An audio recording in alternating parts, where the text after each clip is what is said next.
नमस्कार जी, स्वागत है हम और आप में। आज सारी राजनीतिक पार्टियां बड़ा खुश होंगी कि उन्होंने बहुत बड़ा तीर मान लिया।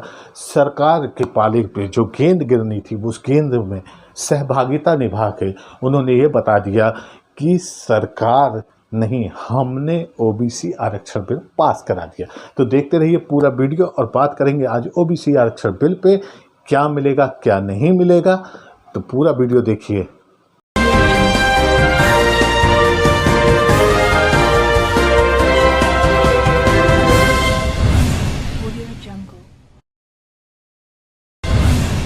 राजनीतिक पार्टियों को चाहिए क्या?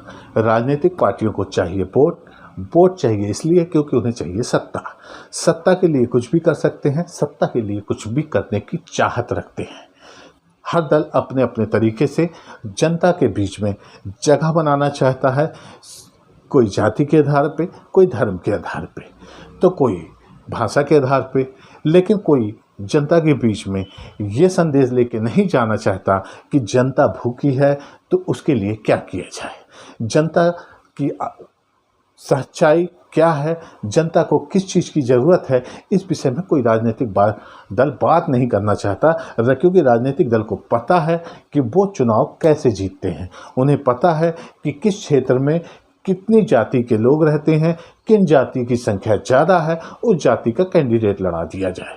वहाँ के कैंडिडेट की जीत हो जाती है तो राजनीतिक दल इस बात से समझ जाते हैं कि जनता को कुछ नहीं चाहिए, जनता को चाहिए या तो जात का व्यक्ति या जनता को चाहिए अपने धर्म का व्यक्ति।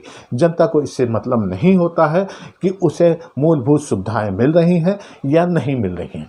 जनता को सिर्फ ये चाहिए कि उनके क्षेत्र में जो चुनाव लड़ता है वो उनका जाति का था, वो उनके धर्म का था, इसलिए उन्होंने उसको वोट दे दिया। उसके लिए क्या काम हुआ, क्या काम 5 साल में नहीं हुआ, उससे जनता को कोई सरोकार नहीं है। इसी संबंध में अभी लोकसभा में एक बिल आया, बिल था ओबीसी आरक्षण को लेके। ये बिल काफ़ी दिनों से चर्चा में था, काफ़ी चर्चा इस पे हो चुकी थी। सारे राजनीतिक दल इस बात को जानते थे कि अगर इसका बिल का विरोध करते हैं तो उनकी पार्टी के वोट कट जाएंगे। ओबीसी के काफ़ी वोट हैं और सबसे बड़ा वोट बैंक ओबीसी कहलाता है, इसलिए इस पे कोई रिस्क लेना नहीं चाहता था। सब ने सत्ता दल के साथ मिलके ओबीसी आरक्षण को आज पास करवा दिया। किसी को विरोध करने या न करने का कोई ऐसा बात ही नहीं थी कि कोई विरोध कर सके, क्योंकि इसमें किसी के पास साहस नहीं था कि विरोध कर ले, और विरोध करने से कोई फ़ायदा भी नहीं था क्योंकि ये बिल अब पास हो गया है और राज्य सरकारों को ये अधिकार मिल गया है कि वो अपने हिसाब से जातिगत गणना करें और वो अपने हिसाब से जो ओबीसी जातियां हैं जो छूट गई हैं, लिस्ट में ओबीसी में नहीं आई हैं, उन्हें उसको शामिल कर दे। ये बहुत बड़ी बात है क्योंकि अब राज्य सरकारों को ये अधिकार है। काफ़ी मांगें उठती रही हैं कि ओबीसी में कुछ जातियाँ छूट गई हैं, उन्हें शामिल किया जाए, लेकिन शामिल नहीं हो पा रहे थे। अब ये कानून आ गया, उस हिसाब से अब सब लोग शामिल हो सकते हैं जो पिछड़े वर्ग का अपने आप को दावा करते हैं लेकिन वो उस वर्ग में नहीं आए थे।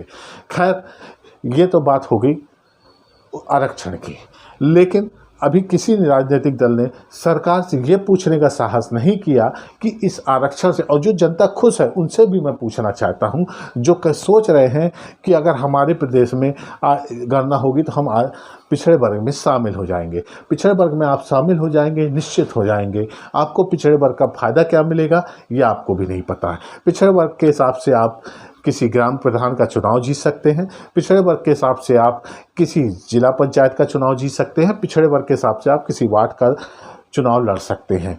यही आपको अधिकार मिला है पिछड़े वर्ग में, क्योंकि पिछड़े वर्ग के अब आपको नौकरियां तो मिलनी से रही। पिछड़े वर्ग के आप ये सोचें कि आपके पास पिछड़े वर्ग की जाति का प्रमाण पत्र है तो आप नौकरियां पा लेंगे, ये संभव नहीं है क्योंकि सरकार ने ऐसी कोई व्यवस्था नहीं की है जिससे आपको नौकरियां मिलें। सरकार ने जो शासकीय विभाग थे, जो शासकीय उपकरण थे, वो सारे निजीकरण कर दिए हैं। निश्चित तौर पर निजीकरण आपको आरक्षण में का जो उनका मापदंड है उसमें मुश्किल है कि आपको शामिल करें, क्योंकि निजी कंपनियां सिर्फ व्यापार करने आती हैं, उनको सिर्फ व्यापार से मतलब होता है, उनको अपने संस्थान को लाभ तक पहुंचाने से मतलब होता है। उनको इससे कोई मतलब नहीं होता कि आप किस धर्म से हैं, किस जाति से हैं और आपको इसमें जगह दी जाए या नहीं। वो सिर्फ वो ये देखते हैं कि उनको सिर्फ प्रॉफिट कमाना है और प्रॉफिट कमाने के लिए जितनी आपकी ऊर्जा है उसको वो ग्रहण करते हैं और अपना प्रॉफिट कर को आगे ले जाते हैं। इसलिए आप यदि ओबीसी वर्ग से बहुत खुश हैं कि ये आरक्षण आपके लिए बहुत लाभदायक है, तो मुझे कहीं से नहीं लगता कि आपको कोई बहुत लाभ पहुंचाएगा। ये अपनी सोच है। हो सकता है आप कुछ सोच रहे हो कि आपका लड़का ओबीसी में आ जाएगा तो हो सकता है भविष्य में उसकी नौकरी लगेगी। मुझे कहीं से नहीं लगता। आने वाला वक्त 100% निजीकरण यानी एफडीआई का हो चुका है, तो जो संस्थाएं शासकीय बची हैं वो साल 2 साल के अंदर वो भी निजीकरण का शिकार हो जाएंगी। तो आप इस आरक्षण का करेंगे क्या? सिर्फ आपको ये काम चुनाव लड़ने के काम आएगा, वो भी छोटे किस्म के चुनाव, जैसे प्रधान हो गया, ग्राम प्रधान हो गया, वार्ड मेंबर हो गया, इस टाइप के आप चुनाव लड़ सकते हैं। और शायद आप इसी में खुश होंगे क्योंकि आपके लिए बहुत बड़ा अवसर मिला है, क्योंकि अभी तक आपकी जाति छूटी थी और अब वो जातियाँ शायद शामिल राज्य सरकार कर ले, लेकिन वो भी राज्य सरकार की मंशा के ऊपर है कि वो आपकी जाति को उसमें शामिल करती है या नहीं। उसके लिए भी आपको संघर्ष करना पड़ेगा, क्योंकि अपने आप तो राज्य सरकारें सुनेंगी नहीं। इसलिए आप कोशिश करते रहिए कि आपका नाम भी पिछड़ी वर्ग में आने लगे। आगे आपको क्या बेनिफिट मिलेगा ये अभी सरकार ने डिसाइड नहीं किया है, क्योंकि सरकार के पास कुछ है ही नहीं, क्योंकि लोगों के रोजगार जा रहे हैं, लोगों के पास रोटियां नहीं हैं। लेकिन सरकार ने आपके लिए एक रोटी ऊपर टांग दी है कि आप ओबीसी के हैं, वो आपको ये रोटी मिलेगी। कब मिलेगी, कहाँ मिलेगी, कैसे मिलेगी, ये अभी डिसाइड नहीं हुआ है। और आप सिर्फ रोटी देखते रहिए। हो सकता है आपके हिस्से में वो रोटी आ जाए, हो सकता है आपकी औलाद के हिस्से में आ जाए, हो सकता है आपकी औलाद बूढ़ी हो जाए, उनकी औलाद के हिस्से में आ जाए। ये अति रोटी है, हो सकता है कभी आपको मिल जाए। तो आप उम्मीद मत खोइए और खुशी मनाइए कि आप ओबीसी की लिस्ट में बहुत जल्दी आने वाले हैं। राज्य सरकार आप पे मेहरबान होगी और आपको ओबीसी के कोटे में शामिल करेगी, तो आपके लिए बहुत बड़ी खुशखबरी है। तो निश्चित रहिए और तैयारी करिए। आप ओबीसी में आने वाले हैं, तो आपके लिए सबसे पहले बधाई के पात्र मैं आपको बधाई देता हूं कि आप ओबीसी में आने वाले हैं। याद रखिएगा कि चुनाव है विधानसभा, और विधानसभा चुनाव में आपको ओबीसी में जो राज्य शामिल करेंगे, आप ध्यान से वोट को उनको बिल्कुल आंख बंद करके डाल देना, क्योंकि आप ओबीसी में आ गए हैं। अब आपको ना तो रोजगार की ज़रूरत है, ना आपको भूख लगेगी, ना आपको प्यास लगेगी, क्योंकि आप ओबीसी में हैं। आप आरक्षण के हकदार हो चुके हैं, इसलिए आपको अब रोटी नौकरी की ज़रूरत नहीं है।